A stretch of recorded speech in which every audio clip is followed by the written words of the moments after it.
Panahon na po para sa ating entertainment news. Pang-international ang MMFF Second Best Picture na The Kingdom. Ipinalabas po yan sa Manila International Festival sa Hollywood. Kasama ang The Kingdom sa 16 na pelikulang naka-line up sa TCL Chinese Theater. Matapos nga pang screening, sinundan niya ng MediaCon kasama ang mga bidang sina Piolo Pascual at Cedric Juan.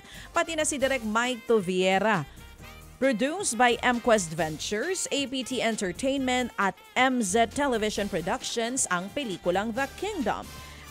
Bukod po dyan, nag-premiere na rin sa MIFF, ang isa pang MQuest movie at musical na Song of the Fireflies. Bida po dyan ang singer na si Morissette, pati si Rachel Alejandro kasama si Crystal Brimner at Noel Comia. Nakatakda rin po yung ipalabas sa mga sinihan dito sa Pilipinas. We don't forget, ang ating po namang bossing na si Pierre Buhay. Sir Pierre, thank wala you. Si Sir Pierre, wala tayong buhay. Dito. Sir Pierre Buhay, salamat. Saktong-saktong apelido mo sa'yo. Samantala po mga kapatid, balik ho naman sa Pilipinas si Backstreet Boys member Nick Carter para po sa kanyang solo concert sa bansa ngayong buwan. Kwento nga po ni Nick sa News 5, mas makikilala raw siya ng fans ngayon dahil nga bukod sa mga awitin ng Backstreet Boys, ibibida niya ang kanyang sarili mga kanta. 2023 po nang huling dumalaw sa Pilipinas si Nick kasama ang buong Backstreet Boys. At kakaiba raw talaga ang pagmamahal ng mga Pinoy kaya mas magtatagal daw siyang manatili sa bansa para makapamasyal. Gaganapin po ang concert ni Nick sa New Frontier Theater on March 30.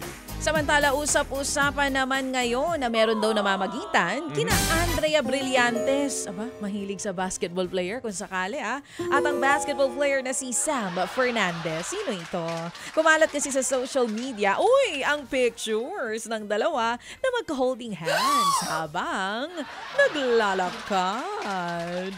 Viral ngayon ang mga larawan na kinunan sa isang frisbee event sa Laguna. Nagsimulang pag-usapan ng dalawa matapos mag-viral din ang kanilang larawan noong Valentine's Day. Anong team siya sa PBA? Marunong na kaya maglaba yan? Ba ito, UAAP? Ha? Marunong na kaya maglaba? Yung kayan dati natuto na maglaba. Ano ba ito? PBA, UAAP? Hindi. Ha? Okay. O sige. Sa Sorry ilang po. pang mga tampok NC. na balita mga kapatid, bago po ang inaabang ang comeback po ng BTS, dalawang proyekto muna ang ilalabas po ng Global Pop Icons. Una nga pong ilalabas ang 7 Moments sa March 16. Ang vinyl release niyan sa April 2. Susundan po naman yan ng Run BTS Poly Highlight Package on April 7. Wala pa rin pong inilabas na karagdagang detalye po sa parehong project. Sa ngayon po ay 5 sa mga miyembro ng BTS ang serving sa kanila pong military duties.